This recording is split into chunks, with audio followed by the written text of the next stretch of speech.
Good morning, it's Edna Keep here live with Free Coaching Friday. And remember, if you need my help building your real estate cash flow to $5,000 a month or beyond, reach out to me at ednakeep.com, 90 days to 5k.com.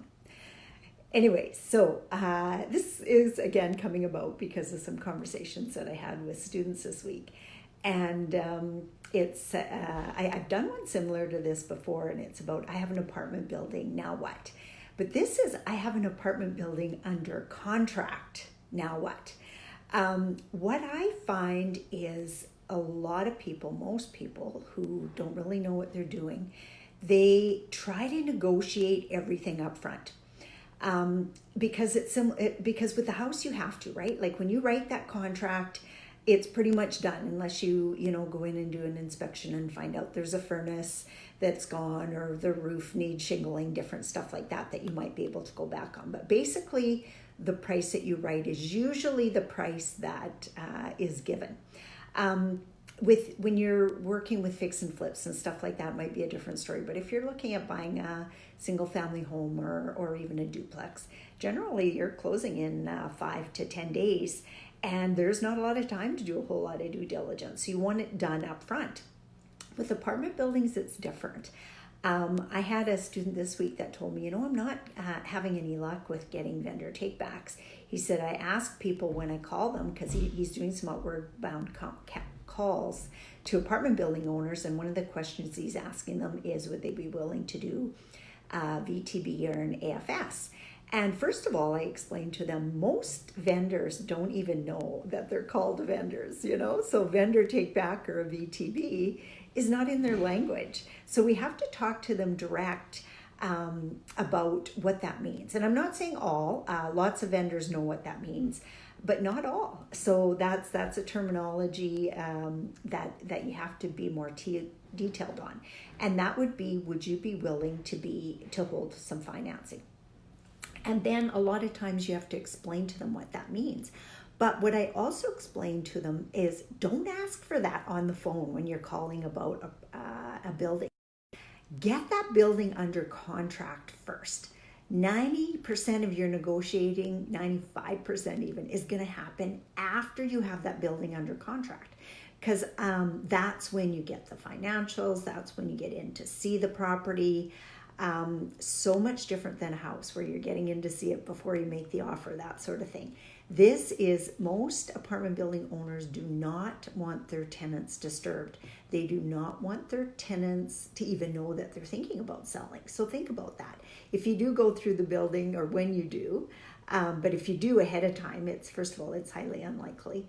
But when you do go through, they might ask you, and if they don't, keep it in your own mind, you're an inspector or you're just checking out for some renovations or whatever. You're not, I might buy this place, They don't want their tenants to know. So keep that in mind. And then after you get it under contract, and really it's not, and I know realtors won't agree with me on this, but the price you negotiate up front does not matter. If they're asking for $1 million, give them $1 million, or 5% less if you want to do a little negotiation up front or get a little bit of a price discount up front. But don't start, the roof needs done and I drove by and it looks vacant. Don't get into all that yet. You want to get that building under contract. Be excited about it. Tell them that you're really interested in buying a building. You're looking at a few. But you'd like to, ask them, what are you looking for this property? And maybe they're way out to lunch. You won't know, and you might have a good idea, but you won't know until you get under contract and get to see all the financials, because it's the financials that's going to tell you the story. So get it under contract. Then the negotiations begin. And this is the nice part to people, is it doesn't rely 100% on you. Well, I think it's worth so much a door. Because you know what?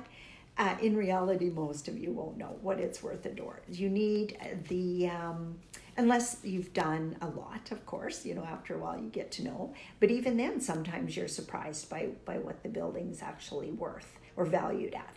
So get the financials, but then get things in front of your mortgage broker, get things in front of your building inspector, your environmental inspector, all that kind of stuff, because that is what's going to bring you back to your negotiating. So now if the boiler is no good, or the roof needs replacing, or it's vacant because you've noticed that on the financials, or expenses are really high, then you've got actual grounds to negotiate with. Make sense?